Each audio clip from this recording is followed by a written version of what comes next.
All right, Diggsie, coming at you from windy Oklahoma. I saw your video and thought I'd pass along a couple things that I saw that might help. And I'm not a golf pro, but according to Big Boy Pants Golf, I am a golf whisperer. If you have less than a 10 handicap, you get to wear the shirt. Big Boy Pants Golf, YouTube's hottest golf channel. So what I see you doing when that club goes back, you're sort of rolling it. And it wasn't as bad this time. I think the video you posted the other day, it was pretty significant, and that club head's getting way back here before you know it. Okay, and if you look at a lot of the good players, that club head is staying outside your head. See that? Okay, for a good portion of the backswing. And I like the way you're getting your left shoulder down. Okay, that's really good. What you kind of give away though, getting that shoulder down, is putting this arm across your chest, because even though you lift it here, everything's still in the way, right? And the only way that you're going to be able to swing through is if you stand up and get it all out of the way. So rather than do that, what the guys that find it successful, what they're going to do is they're going to get that club face down towards the ground a little bit more, and you'll see in your videos, I'll show you on the picture, but basically the club face needs to point at the same angle as your spine. Okay, so when I look at the back of your spine and I look at that face angle, I see the toe pointing up a little bit, right? And that's on the way back. And then on the way down, it looks like it's still trying to catch up, which if you look at your follow throughs, you have this really pronounced chicken wing. It doesn't come out really during the swing, but you can see you're getting ready for it, right? So your body's anticipating that you're going to have a collision, and so it tries to do what it can to keep you from having that.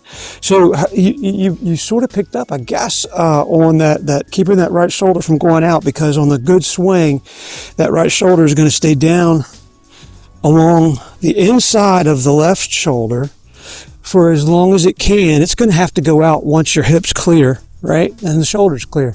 But you'll see in the other video I showed you that it's about getting that left, not even getting the left shoulder back, but just getting that right shoulder down and not out, right? If you get that club head going more up and pointing more down at the ground, the face closed. So one thing I like to do, I kind of learn that you can give yourself permission to use your right side. So I like to feel like I'm reaching up to the sky with my right hand, and that gives me a really good sense of feel for where I want this club to do what I'm going to do next with it. Because what I'm going to do next with it is I'm going to launch that ball, right?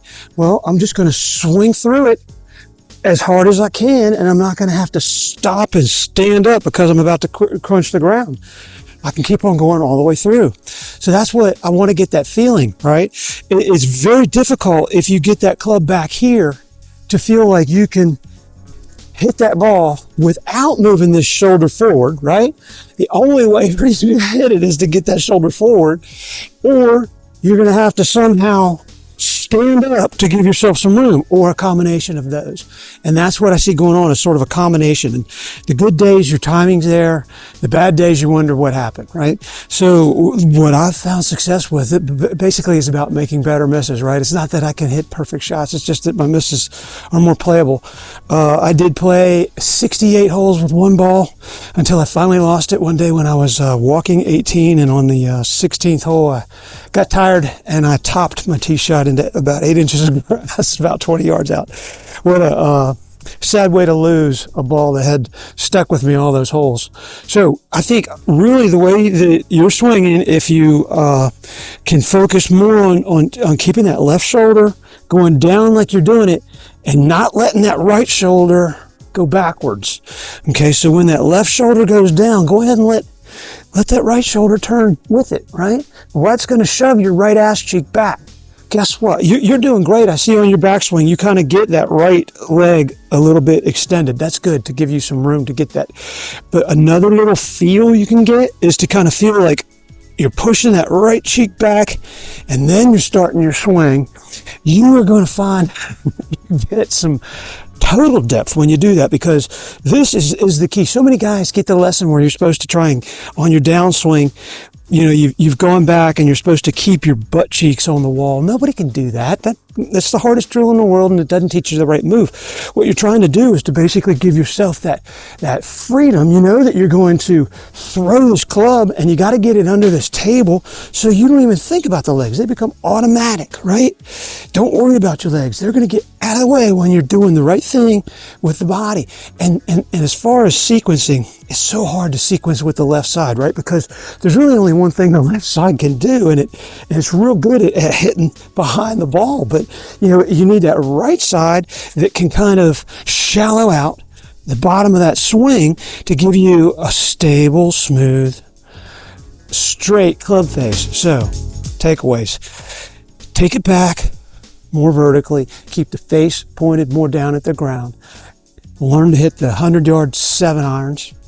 And then one thing you want to be careful about any of these drills is that you start falling backwards and you start hitting these shots from your back foot. So in order not to have that happen, do the stork drill. We just saw Charles Howe III doing the stork drill on the tee today. This is it. You just stand on your left foot and hit shots from your left foot. A little bit of balance with that right trail toe. You just a little bit of balance, but you're just trying to get the sense that when you hit the ball, you're going to be on that left side. Stork drill. Shoulder down, club face equal to the spine, and then when you come through, you won't have to do this. You're going to have all kinds of room to launch that ball. And we're going to get you breaking 80 before you go to Vegas, because I'm the Golf Whisperer. Hey Diggsie, another thing that I use a lot, and they don't sponsor me or any of that. I just found them online, the Sabre golf trainer, and it's just basically a shaft that's got some beads in it. Okay, but I think one would help you. They were about $100, and Craig Hocknell is the pro out in Utah that is making and selling these. It's got two ends. One's a heavy end that kind of feels like you've got 2 or 3 clubs just to kind of stretch you out and warm you up. It's a nice like muscle workout type end of the club so that you build strength. This other end is to build the coordination, speed, and to basically know where to put the club into different positions. All right there. The snap pin drills, they're all on the YouTube website for Craig, but then they come with a little cheat sheet. But what we're trying to do is basically improve your back. And you want to be able to move. You want to be able to feel like you're ready to hit the shot, right? Which is going to involve motion. So you want to be ready to move. You want to have a good intention. You want your intention for that motion and that real strike to occur after the ball, right? You don't want it to occur back here. You don't want to throw out all your energy. So this tool is really cool. You get it up here, and you point right there. I released everything way early, right? Swing. I had to stand up, slow down. I had to remember how to do it. So then the other thing is snapping it dead below your feet. That's awesome. And then we get advanced, we try to snap it out forward. So take it back.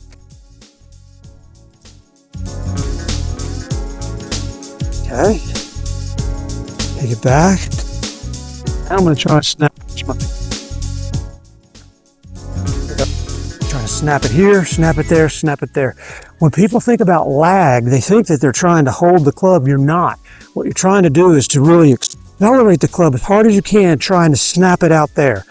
Not let it snap here, and not let it snap here, and not hold it back. Intend to snap it out there, right? And this training kind of thing, you need to intention and groove that intention in. Okay, and don't forget, what's going to give you the freedom and the swing fast to the ground is to not go top, to not have this right shoulder going forward. This right shoulder has to come in. Okay, starts that downswing move, and that's that back, and you're going to have tons of room. Okay, trust it, you'll get it. What will happen is when you come back up your left and you come over the top, You're not going to remember to keep your butt back. No, you can, right? If you do, you're going to hit the ground because you're already over the top. So you're forced to stand up, or you're forced to chicken wing. Okay, we're going to get out of both standing up and chicken wings. We're going to give you a nice thing that lets you swing all the way through, and not feel like you have to stop anyway. You have that feeling, you're going to be far, you'll start hitting it. Hope it helps. And videos will keep. We're going to beat these guys in Vegas.